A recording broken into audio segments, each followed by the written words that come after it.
chilling revelation. A female cartel leader known as La Diabla has been apprehended for orchestrating a horrifying baby trafficking and organ harvesting operation. This shocking case exposes the brutal lengths to which criminal organizations will go to expand their illicit enterprises. But here's where it gets controversial. How deep does this network go? And what does it say about the vulnerabilities of marginalized communities? Martha Alicia Mendez Aguilar, infamously nicknamed La Diabla or She-Devil, is a high-ranking member of Mexico's notorious Jalisco New Generation Cartel. According to federal authorities, she exploited impoverished pregnant women by luring them to isolated locations under false pretenses. There, she allegedly performed illegal cesarean sections, often resulting in the tragic deaths of these women. This gruesome detail was reported by CBS News, highlighting the extreme cruelty involved.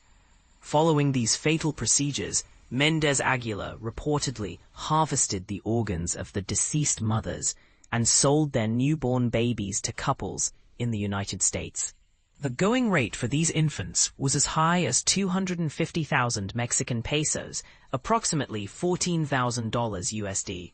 According to information released by the Office of the Director of National Intelligence, DNI. This disturbing business model reveals a dark intersection of human trafficking and organ trade, raising urgent ethical and legal questions.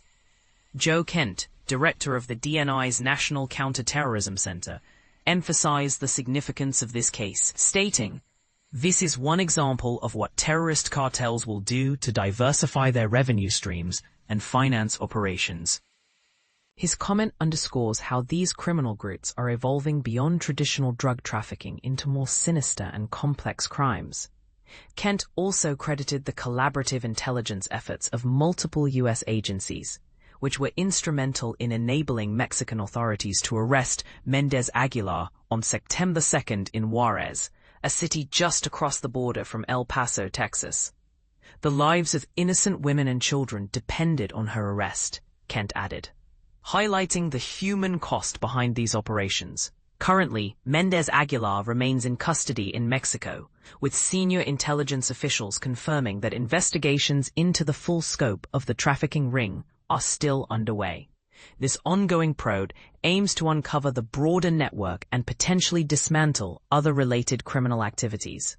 This case also illustrates the increasing determination of U.S. authorities to combat Mexican cartel operations beyond mere drug enforcement.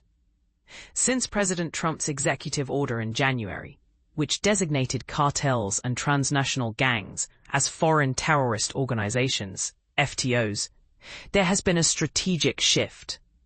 The Jalisco New Generation Cartel was officially added to this list in February, a move that has sparked debate about the implications of labeling criminal groups as terrorist entities.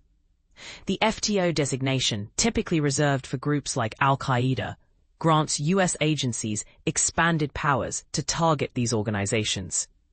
This includes enhanced intelligence gathering, the imposition of sanctions, and military support that goes far beyond traditional criminal prosecution methods. But this raises important questions. Does this approach effectively curb cartel violence? Or could it escalate conflicts and complicate diplomatic relations? And how might it impact innocent civilians caught in the crossfire? What do you think about treating cartels as terrorist organizations? Is this the right path to dismantle their operations?